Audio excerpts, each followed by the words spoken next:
ஓம் சாய்ராம். நல்லது நினைப்போம், நல்லது நடக்கும். 48 நாள் தவத்தில் இன்னைக்கு நம்ம 13வது நாளில் இருக்கோம். நேற்றைய பதிவில் ஸ்ரீ குரு, அதாவது ஸ்ரீ நரசிம்ம சரஸ்வதி அவர்கள் மறைவான வாழ்க்கையை மேற்கொள்வதற்காக வைத்தியநாதம் என்ற இடத்திற்கு சென்றார் அப்படிங்கிறத நம்ம படித்தோம். அவர் அங்கே மறைமுகமாக வாழ்வதற்காக என்னென்ன செய்தார், ஏன் மறைமுகமாக வாழ்ந்தார் அப்படிங்கிறத தான் தெரிஞ்சுக்க போகிறோம். இன்றைய பதிவு மிக மிக ஒரு முக்கியமான பதிவு. எதனால் அப்படின்னா, நிறைய புண்ணிய ஸ்தலங்களோட பெயர்களை நம்ம கேட்க போகிறோம். நம்ம போக முடியாத இடத்தோட பெயர்களை கேட்டாலே நமக்கு புண்ணியம் சேரும். நிறைய புண்ணிய ஸ்தலங்கள் இருக்குது, அது எல்லாத்தையும் நம்ம தெரிஞ்சுக்க போகிறோம். ஒரு சில புண்ணிய ஸ்தலங்களுக்கு நீங்கள் போயிட்டு கூட வந்திருக்கலாம். போக முடியாதவங்களுக்கு ஸ்ரீ குரு ஆத்மார்த்தமாக அவங்கள எல்லாரையும் கூட்டிகிட்டு போக போகிறாரு. நம்ம எல்லாமே தெரிஞ்சுக்க போகிறோம். சரி, வாங்க நம்ம இன்னைக்கு பதிவை கேட்க ஆரம்பிக்கலாம். ஸ்ரீ குருவின் மகிமை எல்லா இடங்களுக்கும் தெரிய வந்தது.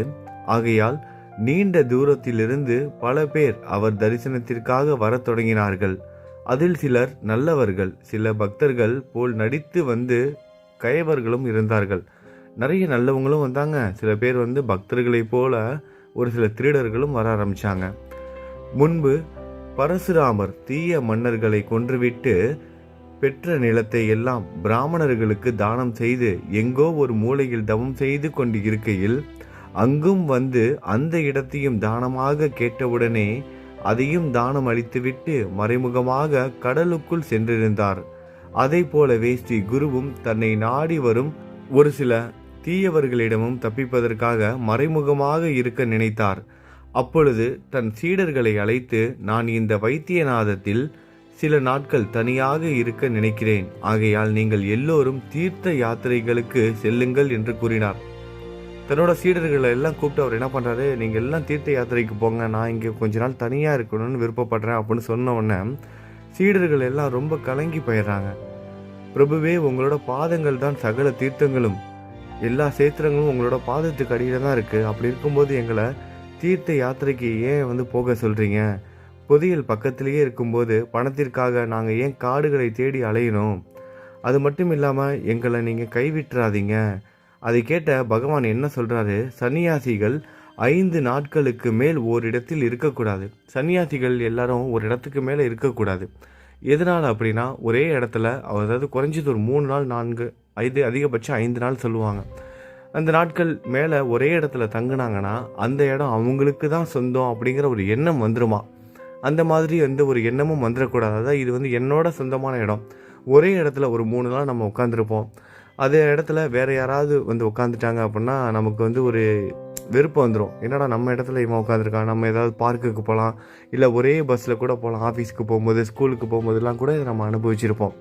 நம்ம போகிற பஸ்லேயோ இல்லை உட்காந்துருக்க பார்க்லேயோ அதே பெஞ்சில் அந்த குறிப்பிட்ட நேரத்தில் வேறு யாராவது நமக்கு முன்னாடி உட்காந்துட்டாங்க அப்படின்னா நமக்கு நம்மளோட இடத்துல வேறு எவனோ உட்காந்துருக்கானே அப்படிங்கிற ஒரு எண்ணம் வந்துடும். அதனால தான் சன்னியாசிகள் ஒரே இடத்துல தொடர்ந்து தங்கக்கூடாதுன்னு சொல்லுவாங்க. அதுதான் சத்குருவும் என்ன பண்ணுறாரு, அவரோட சீடர்களுக்கு சொல்லி கொடுக்குறாரு. சன்னியாசிகள் 5 நாட்களுக்கு மேல் ஒரு இடத்தில் இருக்கக்கூடாது. சன்னியாசிகளான பிறகு தீர்த்த யாத்திரைகள் செய்ய வேண்டும். அப்பொழுது தான் மனம் ஒருங்கிணையும். அதற்கு பிறகு ஓரிடத்தில் இருக்கலாம். முதல்ல நம்ம இதெல்லாம் செய்யணும், செஞ்சதுக்கு அப்புறம் ஒரு இடத்துல இருக்கலாம். தீர்த்த யாத்திரைக்கு போனோம், புண்ணிய சேத்திரத்துக்கெலாம் போயிட்டு வரணும். வந்ததுக்கப்புறம் நீங்கள் ஒரே இடத்துல தங்குனீங்கன்னா உங்களுக்கு அந்த எண்ணம் இருக்காது. சும்மா சன்னியாசம் வாங்கிட்டோன்னு சொல்லிட்டு எங்கேயாவது ஒரே இடத்துல போய் உட்காந்துட்டோம்னா அந்த இடம் நமக்குங்கிற சொந்தம் அந்த சொந்தம் நினைக்கிற அந்த ஒரு எண்ணம் வந்துடும். இதெல்லாம் வரக்கூடாது. அப்படின்னா நீங்கள் இந்த மாதிரி பயணம்லாம் மேற்கொள்ளணும், அதுக்கப்புறம் நீங்கள் ஒரே இடத்துல தங்கலாம் அப்படிங்கிற அறிவுரையெல்லாம் தன்னோட சீடர்களுக்கு ஸ்ரீ நரசிம்ம சரஸ்வதி அவர்கள் சொன்னோன்னே அவரோட சீடர்கள் எல்லாம் சொல்கிறாங்க, சுவாமி, உங்கள் சொல்படியே செய்கிறோம். நாங்கள் எந்தெந்த தீர்த்தங்களுக்கு செல்ல வேண்டும் என்று கூறுங்கள் என்று வேண்டினார்கள்.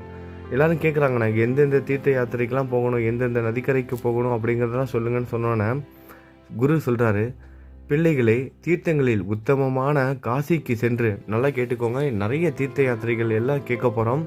ரொம்ப ரொம்ப முக்கியமானது. ஒரு சில இடங்களுக்கு நம்ம போயிருப்போம், ஒரு சில இடங்களுக்கு நம்ம போய் இருக்க மாட்டோம். இனிமேலும் கூட நீங்கள் போகலாம். அது எல்லாத்தையும் நீங்கள் தெரிஞ்சுக்க போகிறீங்க. அதனால் கவனமாக கேளுங்க.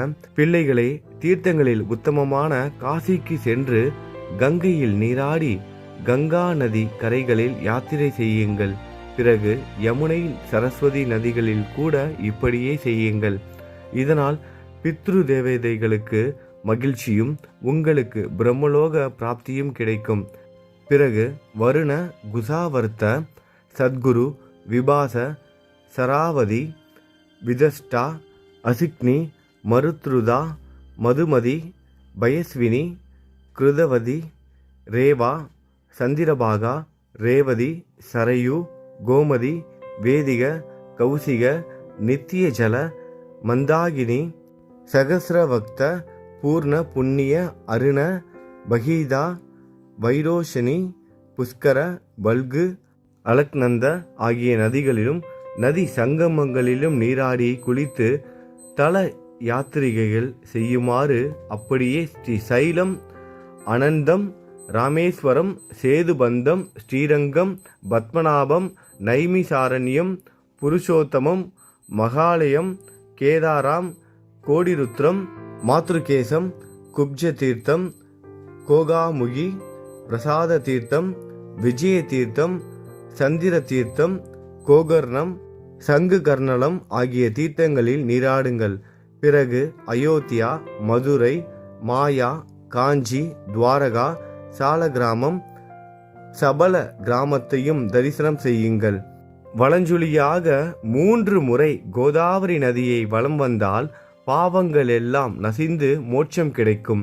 பிறகு பீமேஸ்வர பஞ்சர குஷதர்பண பூரண கிருஷ்ணவேணி துங்கபத்திரை பம்பா பீமா நதிகளின் கரைகளில் யாத்திரை செய்யுங்கள். ஹரிஹரம் பாண்டுரங்கம் மாதுலிங்கம் செல்லுங்கள். கந்தர்வபுரம் அதாவது கானகாபுரம் உத்தமமான புண்ணிய ஸ்தலம். அங்கே நிறைய தீர்த்தங்கள் இருக்கின்றன. அங்கு பீம அமரஜ நதி சங்கமம் இருக்கிறது. அங்கு இருக்கின்ற அரசமரம் மிகவும் சக்தி வாய்ந்த மரம். அதை கல்பக விருட்சம் என்றே கூறலாம். அரச மரத்திற்கு எதிர்ப்புறமாக நரசிம்ம தீர்த்தம், அதன் கிழக்கில் பாபநாச தீர்த்தம், பக்கத்தில் வரிசையாக வாரணாசி ருத்திரபாத சக்கரகோடி மன்மத தீர்த்தங்கள் உள்ளன. அங்கேயே கல்லேஸ்வரன் என்ற சிவபெருமானின் கோவில் இருக்கின்றது. அங்கே இருக்கின்ற சனீஸ்வரன் மிக சக்தி படைத்தவர். அங்கே தைலாபிஷேகம் அதாவது நல்லெண்ணெய் அபிஷேகம் செய்தால் சனி பகவானின் அருள் கிடைக்கும். அங்கே சென்று பிரார்த்தனை செய்தால் சகல நலன்களும் கிடைக்கும். துங்கபத்திர நதிகளின் சங்கமம், மகாபல சங்கமம், நிவிருத்தி சங்கமங்களை தரிசனம் செய்யுங்கள்.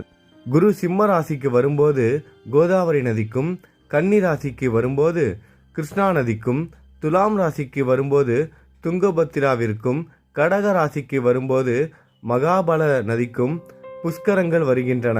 அதாவது கங்கா நதி அந்த நேரங்களில் அந்தந்த நதிகளில் வந்திருக்கும். ஆகையால் அந்தந்த வருடங்களில் அந்தந்த நதிகளில் நீராடினால் புண்ணியம் கிடைக்கும்.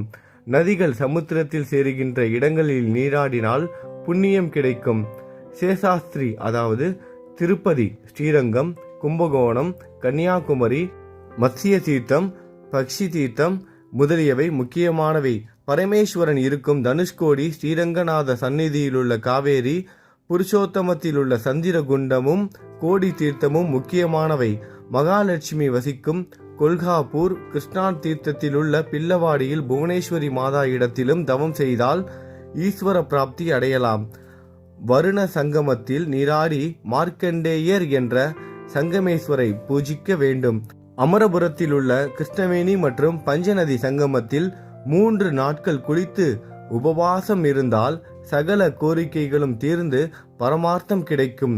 யுகாலயம், சூர்பாலயம், கபிலாசிரமம், கேதாராம் ஆகிய புண்ணிய ஸ்தலங்களுக்கு செல்லுங்கள். ஸ்ரீ தத்தாத்திரேயரின் சேஸ்திரமான பீடாபுரத்திற்கு செல்லுங்கள். பிறகு மணிகிரி, ருஷாபாத்திரி, கல்யாண நகரம், அகோபிலம் செல்லுங்கள். கடகராசியில் சூரியன் வரும் நாட்களில் நதிகளுக்கு தீட்டு தோஷம் இருக்கின்றது. அந்த நாட்களில் நதிகளில் நீராட கூடாது. இது நதிக்கரையில் வசிப்பவர்களுக்கு பொருந்தாது என்று கூறினார்.